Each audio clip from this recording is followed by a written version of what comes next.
Namaskar, Acharya ji. I am Lakshya Satija. I am a faculty member in the Department of Architecture over here at NIT-Trichy. So my question is that nowadays, in the last 2 decades or so, this quality of multitasking has been advertised a lot, and everybody wants to have this particular quality listed under their CVs. So, but as far as I know, as far as I believe, our yogic scriptures do not agree with that. They rather say that we should be present in the moment and we should focus only on the task that we have at hand. So, what is your take on this? Is it a good thing to be a multitasker, or is it better to just be present in the moment and focus on what we are doing currently? The matter needs to be taken deeper for resolution. Who is the doer? Who is the one choosing tasks? And what does he want? How much of clarity does he have? Please understand. You sit behind your wheel on the driver's seat, don't you?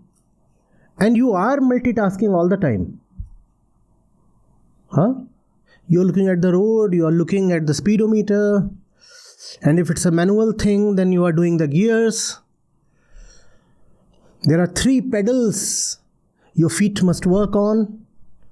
You also have to take care of the several lights that might occasionally blink on the dashboard. And obviously you also have to look at unforeseen things like animals and kids and all the stuff on the road. And potholes, not to name them. But in spite of all that multitasking,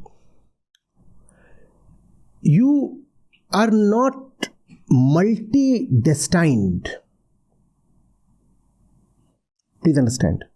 You are not moving towards multiple destinations. Moving towards one particular destination that you know for sure. You are doing 2, 3 or 5 things that are needed to keep moving. Now this is multitasking of one nature where the various tasks are like various branches of the same tree. That's one thing. Even if you are riding a bicycle, are you not multitasking? Think of your legs, think of your eyes, think of your arms. You are multitasking. Think of your ears. Even the ears have to do their own task in a particular. The other kind of multitasking is when you are trying to drive 5 cars parallelly. One kind of multitasking is driving one car. I have to take care of the brakes, the accelerator, the clutch, the gear, the dashboard, the indicators, all those things. That's one kind of multitasking. One car, one destination, and all that needs to be done. I will take care of that because that's what is needed to reach my one destination. The other thing is I'm a divided self. I'm a fragmented person. So I'm driving 5 different cars towards 5 different destinations and trying to manage them, control them all in the same moment.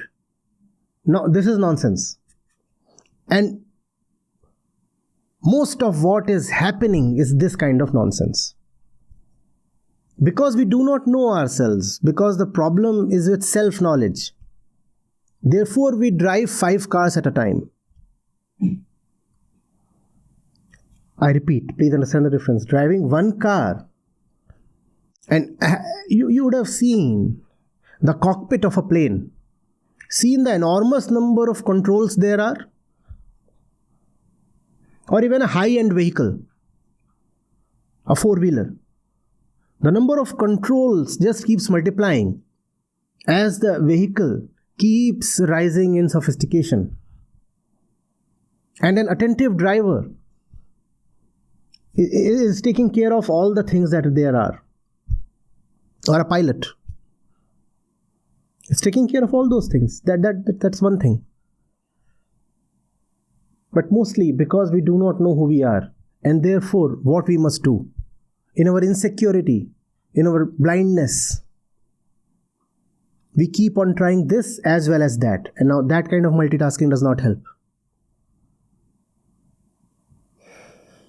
That's the multitasking in which you say one task is to go towards the right and the other task is to go towards the left.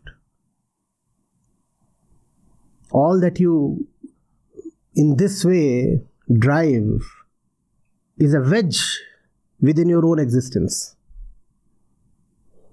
Right and left and broken, torn.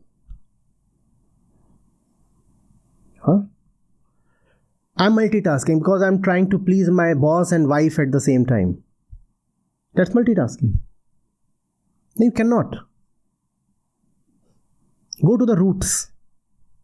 Let your existence resemble a tree. And then you can branch out as much as you like to. But first of all, you have to be fully earthed. That the roots of your existence, the self, has to be in tremendous love with the soil. In Vedanta, we call it the great love that the ego has for the Atma. The roots can be compared to Aham. And the earth can be compared to Atma. Let there be such a deep love that separation becomes impossible. And then from that kind of rooted self, a self in love,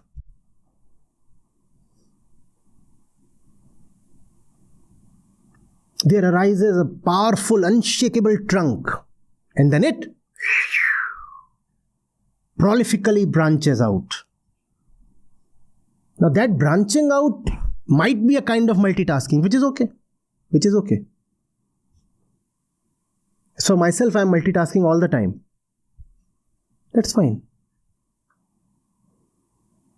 I'm not multi-minded. I'm not multi-destined. I am one. From there, if I have to do several things, that's fine.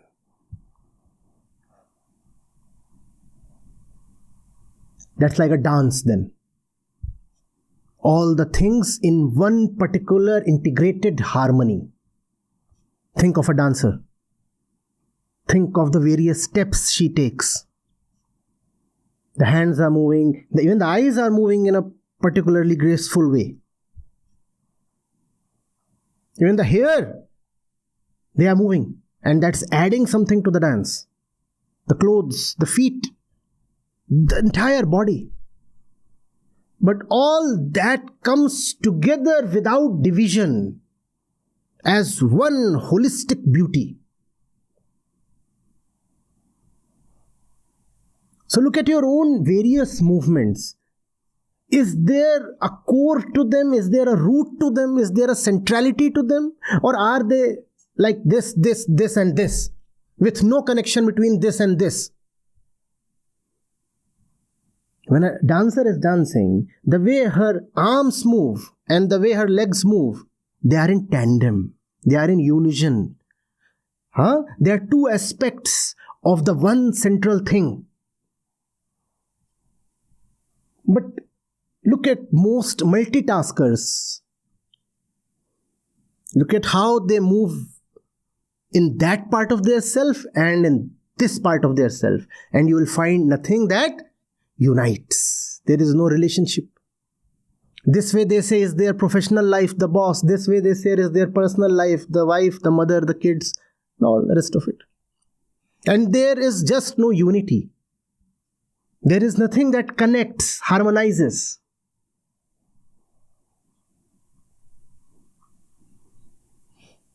The most beautiful life is like a symphony, unending symphony.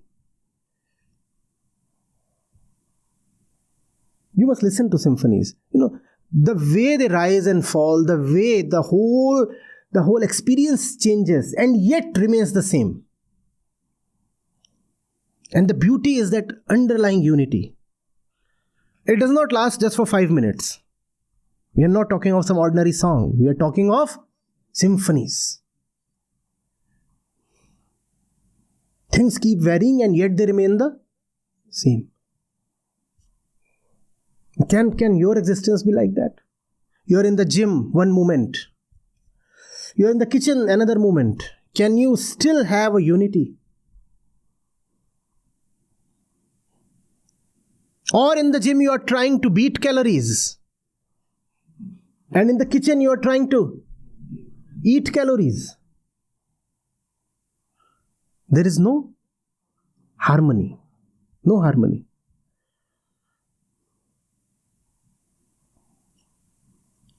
Not sure whether the examples are going anywhere. Are they? Am I able to communicate something? No, multitasking is an imperative of life. You will have to do that. Even when you are doing one thing, please pay attention, you are actually doing several things. Even when you think you are not multitasking, you are actually multitasking. Even as I speak to you, I have to be careful that I do not get too distant from these two. Am I not multitasking? Even this moment. If I get too distant, he starts quipping from there. Because he'll have to face the brunt. And I can't get too close either. Even that is a problem. I'm multitasking. Am I not? You too are multitasking. Even as you are listening to me, you are also ensuring you stay within the frame. Multitasking is an imperative. But don't be a multiply divided person. Multiple selves are not welcome. Multitasking is all right. We live lives of multiple selves. One self, other self, and all those selves are all nakli, fake, borrowed. This self taken from here. Who gave this self to you? You know, I got a kid and the kid gave me this self. Who gave this self to you? My father or my husband. Who gave this self to you? The shopkeeper, the market. Who gave that self to you? You know, my body, my physicality. Multiple selves. And those selves rarely agree with each other. So what do they do? Do the various branches of the tree fight with each other? Or do they dance with each other? Oh, in such beauty they dance with each other, don't they? But the multiple parts of the self, they fight with each other. One part of yourself is saying, you know, I need to fast, I'm a religious man. The other part of yourself is saying, you know, I'm a modern person. Should I believe in these antique things? I don't need to fast. One part is saying, you know, I'm that obedient, good chap that my mother brought up. The other one says, no. I'm a cowboy. I'm rather a playboy that my wife fell in love with. Now, between being an obedient son and a playboy husband, you are torn apart. And sometimes you become an obedient husband.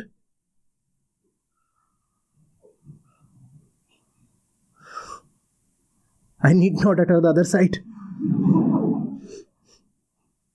Mothers will get offended. We can simply say disobedient son. Does that not happen? So that kind of multiplicity or duplicity is what we need to guard against.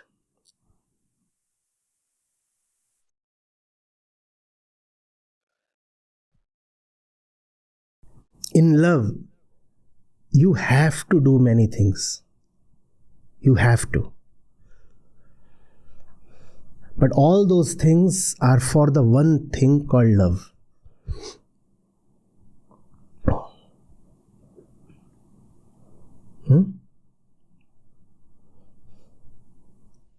I had this rabbit, Nandu. And those were the days I would sleep on the floor.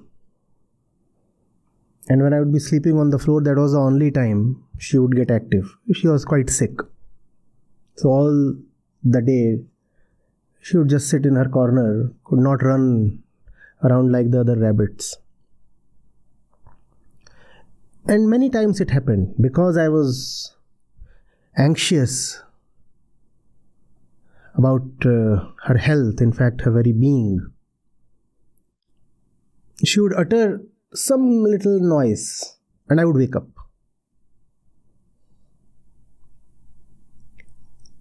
Many a times in my cabin I would be working and there was a small partition and she would be on that side. And the usual drill of the day and all the noise and the din and the... Have you heard a rabbit speak? The sound of a rabbit, have you heard? It's a very faint sound. They don't shout. They are such vulnerable creatures that even if they have to signal to other rabbits, they just stamp their feet. They don't utter much from their throats. They do utter some sounds. But I noticed, I would be speaking to someone, and there would be the usual noise around me, as there is in any workplace, and it would utter something, and I would know it has said something. And I would go and pick it up and... So you are multitasking. You know what's going on. Even if you are occupied in 10 things, that one little thing matters so much to you. You cannot get yourself off it. And it's not as if only that thing matters. Something else matters in an equally big way. So if this happens, you go to this. If that happens, you go to that. But it's not this versus that. This and that are two parts of the same harmony. If this calls for your attention, you give yourselves to this. If that calls for your attention, you give yourselves to that. But it's never this versus that. And if in your life it's this versus that, then it's a problematic life.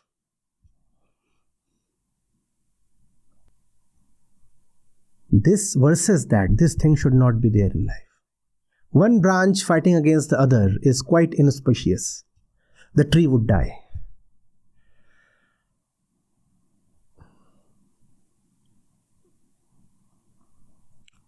Applies to organizations as well. If one department fights against the another, the organization would die.